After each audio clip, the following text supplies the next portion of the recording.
Polemik mengenai pengelolaan hutan di Sumatera Utara kembali mencuat ke permukaan setelah unggahan Instagram Story anak Menteri Keuangan, Purbaya Yudisadewa, viral di media sosial. Dalam unggahannya, ia menuding PT Toba Pulp Lestari, TPL, sebagai pihak yang bertanggung jawab atas penggundulan hutan yang diduga turut memperburuk banjir besar di Sumatera Utara dan Aceh beberapa waktu terakhir.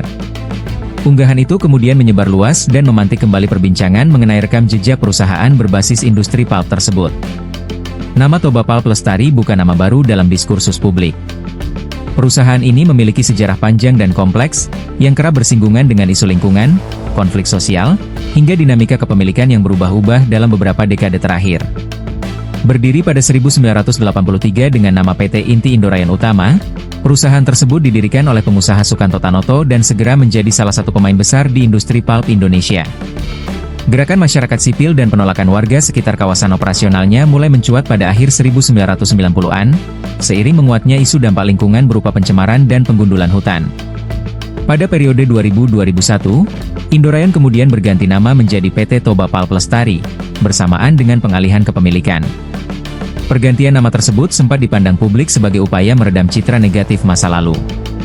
Sejak itu, struktur kepemilikan TPL terus berubah. Pinachle Company Pte. Ltd., perusahaan berbasis di luar negeri, sempat menjadi pemegang saham mayoritas hingga 2021.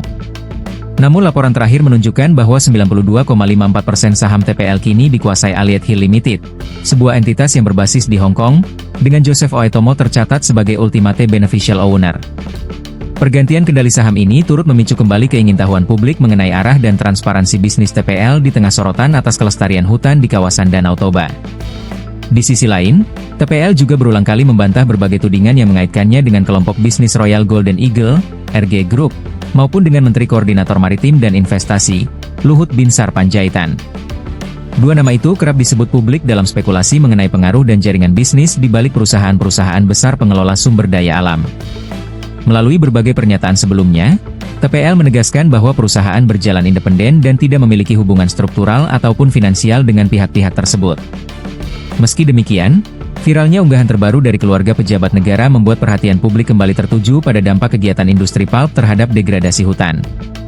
Dugaan bahwa deforestasi memperparah banjir di Sumatera Utara dan Aceh semakin memperkuat tuntutan masyarakat agar pemerintah memperketat pengawasan, menegakkan regulasi lingkungan, dan memastikan keberlanjutan pengelolaan hutan.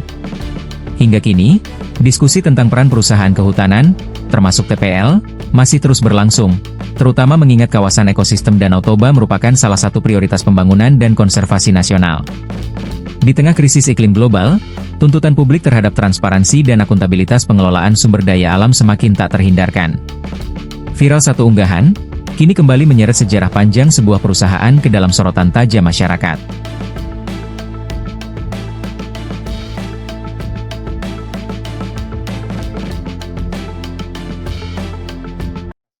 Download Tribun X sekarang, menghadirkan lokal menjadi Indonesia.